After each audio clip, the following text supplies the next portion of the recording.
Of the world से जो भी ट्रेड लाइन जाती है वेस्ट ऑफ द वर्ल्ड में, इसमें इंडियन ओशन का काफ़ी बड़ा इंपॉर्टेंस है। चाहे वो चाइना का 80% ऑफ द क्रूड ऑयल का बिजनेस हो या जापान का अराउंड 90% का। द ट्रेड लाइन जो ईस्ट ऑफ द वर्ल्ड से जो क्रॉस करती है अरेबियन सी, इंडियन सी ओशन होते हुए वेस्ट ऑफ द वर्ल्ड में, ये काफ़ी इंपॉर्टेंट ट्रेड लाइन है। कई सालों से चाइना टैप कर रहा है इंडियन ओशन के ट्रेड लाइन पे in the form of ports और नेवल बेसिस। कई सारे इस छोटे और गरीब देश जो इस ट्रेड लाइन में आते हैं, चाइना उसको बिल्ड एंड रोड इनिशिएटिव से लोन देता है, वहाँ की डेवलपमेंट करता है, वहाँ पे पोर्ट और अपना नेवल बेस बनाता है ताकि ये पूरे इंडियन ओशन के लाइन को वो कैप्चर कर सके, मॉनिटर कर सके। घबराने की बात नहीं है क्योंकि इंडियन ओशन के ट्रेड रूट का राजा सिर्फ इंडिया है। नेचुरली भी इंडिया का काफ़ी बड़ा कोस्ट लाइन इंडियन ओशन के तरफ है, प्लस अंडमान निकोबार के आइलैंड और लक्षद्वीप इंडिया के साथ है। इंडिया का काफ़ी बड़ा हिस्सा इंडियन ओशियन के ट्रेड लाइन के तरफ एक्सपोज होता है। चाइना चाहता है किसी तरह से इंडिया के इस ट्रेड लाइन को कैप्चर कर सके, इंडिया के ट्रेड को स्क्वीज कर सके, प्लस इंडिया के सेंसिटिव इंफॉर्मेशन को अपने सैटेलाइट, अपने रडार के थ्रू वो कैप्चर कर सके। लेकिन इंडिया भी तैयार है अपने मास्टर प्लान के साथ। इंडिया अकेला नहीं है, इंडिया यूएस, यूके, ऑस्ट्रेलिया और फ्रांस के साथ काउंटर कर रहा है चाइना के इस मंशा को। इस वीडियो में इसके डिटेल्स के बारे में देखेंगे और जानेंगे कि चाइना का स्ट्रिंग ऑफ पर्ल्स क्या है और इंडिया का नेकलेस ऑफ डायमंड क्या है, और देखेंगे कि ये पर्ल्स जीतता है या डायमंड जीतता है। बने रहे मेरे साथ वीडियो के अंत तक। अगर आप मेरे चैनल में नए हैं तो प्लीज चैनल को सब्सक्राइब करें और वीडियो पसंद आए तो वीडियो को लाइक एंड शेयर जरूर करें। तो चलिए शुरू करते हैं। अंडमान ग्रुप ऑफ आइलैंड के जस्ट अराउंड 50-100 किलोमीटर अबव एक छोटा सा स्मॉल आइलैंड है जिसका नाम है कोको आइलैंड। कोको आइलैंड काफ़ी छोटा देश है, काफ़ी कम लोग रहते हैं वहाँ पे, लेकिन वहाँ की एयर स्ट्रिप काफ़ी एडवांस हो चुकी है। रडार सिस्टम काफ़ी इंटेलिजेंट और हेवी सिस्टम लगाया गया है। यहाँ की ऑपरेशन चाइना करती है। बर्मीज आर्मी चाइना के हेल्प से यहाँ पे जो भी बिल्ड करते हैं, जो भी एडवांसमेंट करते हैं। तो चाइना कोको आइलैंड तक आ चुका है। कोको आइलैंड में आने का मतलब है चाइना मलक्का स्ट्रेट एक चोक पॉइंट है इंडियन ओशन के ट्रेड लाइन का, वहां पे वो ओवरलुक कर सकता है। इंडियन ओशन के ट्रेड लाइन में 3 बड़ी चोक पॉइंट है जो किसी भी वॉर के समय किसी भी देश के पूरे ट्रेड को रोक सकता है, और ये काफी स्ट्रेटेजिक इंपॉर्टेंट पॉइंट है। First is Malacca strait, second straight of हार्मोज और थर्ड है स्ट्रेट ऑफ बाब अल महब। चाइना चाहता है कि इस तीनों स्टेट्स में डोमिनेंट अपना कर सके, लेकिन इंडिया का भी इसमें डोमिनेंट है। ऐसा नहीं कि इंडिया इसमें दूर है, इंडिया काफ़ी क्लोज है बहुत सारे स्टेट से, और चाइना चाहता है कि इस स्टेट्स और इस चेक पॉइंट से काफ़ी करीब हो सके। स्टेट्स ऑफ हार्मोज इसलिए इंपॉर्टेंट है क्योंकि ये एक रिच ऑयल पर्सियन गल्फ का एक केंद्र है और ये अरेबियन सी को कनेक्ट करता है, पर्सियन बे से अरेबियन सी को। बाब अल हमेद रेड सी को अरेबियन सी से कनेक्ट करता है, और फिर ये स्विस कनाल का एक बड़ा सा कनेक्ट पॉइंट है और वहां से यूरोपियन देश के लिए पूरे सी रूट तैयार होती है। तो ये 3 चौक पॉइंट काफी इंपॉर्टेंट है। कोको आइलैंड कैप्चर या कोको आइलैंड में डेवलपमेंट करने का मकसद चाइना का साफ नजर आता है कि वो मलक्का स्ट्रेट के नजदीक जाना चाहता है। मलक्का स्ट्रेट के वेस्ट में निकोबार आइलैंड है, वहां पे इंडिया डोमिनेट करता है। तो उस स्टेट को, इंडिया के डोमिनेंसी को काउंटर करने के लिए चाइना और भी करीब आता जा रहा है।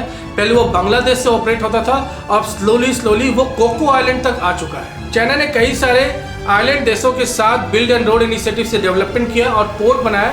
उस पोर्ट में ट्रेड तो होता ही है, प्लस चाइना के जो भी शिप्स हैं, नेवल बेस्ड शिप्स हैं, प्लस हेवी रेडार सिस्टम है, वो भी वहाँ पे इस्टेब्लिश और वहाँ पे इम्प्लीमेंट किया जाता है। तो इस पूरे चीज को जो चाइना ने इम्प्लीमेंट किया है, एक एक पोर्ट जो इंडियन ओशन के पूरे राउंड के तरफ जाती है, बहुत सारे लोग इसको स्ट्रिंग ऑफ पर्ल्स भी बोलते हैं। तो जानते हैं कि चाइना की पोर्ट किस किस जगह पे लोकेशन है, उसकी क्या स्ट्रेटेजिक लोकेशन है, इंपॉर्टेंस है, और चाइना किस तरह से इंडिया को काउंटर कर रहा है। तो स्ट्रिंग ऑफ पर्ल्स में फर्स्ट पर्ल्स होता है बांग्लादेश चित्तौड़गढ़ पोर्ट। ये बिल्ड एंड रोड इनिशिएटिव से चाइना ने डेवलप किया था।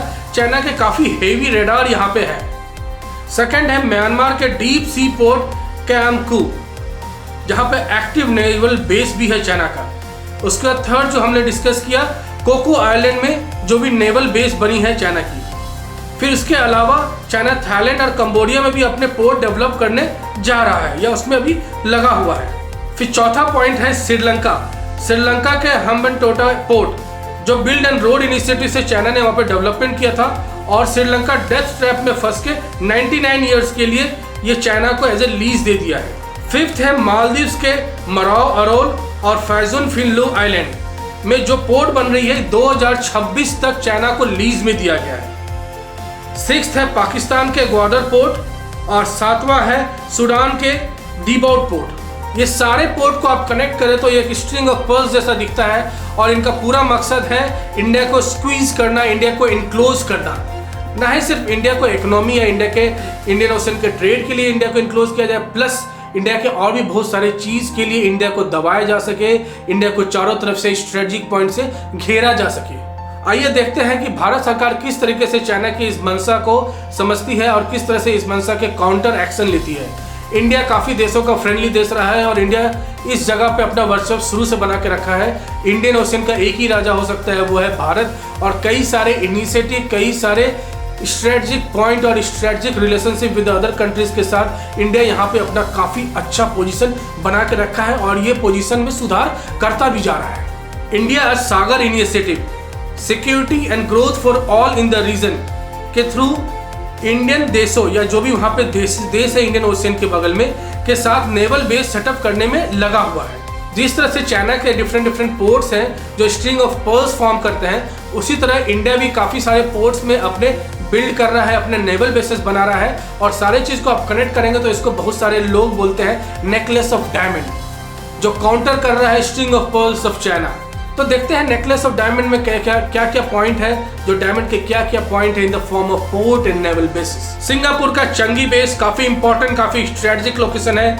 इंडोनेशिया का सवांग naval base, assumption island, Oman के दुगंग पोर्ट, ईरान के चबार, ये सब इंपॉर्टेंट पॉइंट्स हैं। इसके अलावा भी बहुत सारे चीज में इंडिया काम कर रही है ताकि इंडियन ओशियन में चाइना को अच्छे से काउंटर किया जाए और चाइना को वहां से लात मार के भगाया जाए। In fact India US, UK, France और ऑस्ट्रेलिया के साथ मिलके चाइना को काउंटर कर रही है इस रीजन में। US, UK Chagos archipelago and डेजोन गार्शा मिलिट्री बेस भी ऑपरेट करती है। बहरेन में भी यूएस और यूके के प्रेजेंस है। ओमान और डिबाउट में यूएस के नेवल स्टेशन है। फ्रांस इंडिया का इंपॉर्टेंट स्ट्रेटेजिक पार्टनर रहा है। मेयोट आइलैंड एंड रियूनियन में मिलिट्री बेस ऑपरेट करता है फ्रांस और एम्स्टर्डम आइलैंड और सेंट पॉल आइलैंड को भी कंट्रोल करता है फ्रांस। इस रीजन में ऑस्ट्रेलिया काफी बड़ा इंपॉर्टेंट पार्टनर है, काफी बड़ा इंपॉर्टेंट स्ट्रेटेजिक पार्टनर है इंडिया का। और Australia with the US and UK अपने पूरे रीजन को, अपने पूरे पोर्ट एरियाज को चाइना से बचाना चाहता है, चाइना को काउंटर करता है। ऑकास ग्रुप के अंतर्गत, ऑकास ग्रुप यूएस, यूके और ऑस्ट्रेलिया मिलकर चाइना को काउंटर करने में जो भी स्ट्रेटजी करती है, इसी ग्रुप में ये चर्चा होती है और इसी ग्रुप में इस चीज के बारे में आइडियाज निकलती है और इम्प्लीमेंट किया जाता है। प्लस ऑस्ट्रेलिया के साथ इंपॉर्टेंट है कि वो मलक्का स्ट्रेट के alternative Lombok strait and Ombai Wetar strait को यूएस के हेल्प से चोक कर सकता है। इंडिया आज जापान, वियतनाम एंड फिलिप्स के साथ भी इंगेज कर रहा है। तो इंडिया अकेला नहीं है, इंडिया के साथ यूएस, यूके, फ्रांस, ऑस्ट्रेलिया से बड़े बड़े देश हैं जो चाइना के मंशा को काउंटर करने में लगे हुए हैं। तो चाइना के खिलाफ काफ़ी चीज़ है क्योंकि चाइना की जो पॉलिटिकल आइडियोलॉजी है वही एक गलत बेस पे बनी हुई है। तो जो भी है आप बताएं कि स्ट्रिंग ऑफ पर्ल्स जीतेगा या इंडिया का नेकलेस ऑफ डायमंड जीतेगा। मुझे तो पूरा विश्वास है ये डायमंड ही तोड़ लगेगा सबको। आपको क्या लगता है आप कमेंट में जरूर बताएं। फिर मिलेंगे नई वीडियो के साथ, तब तक के लिए अपना ख्याल रखें। Take care and good bye.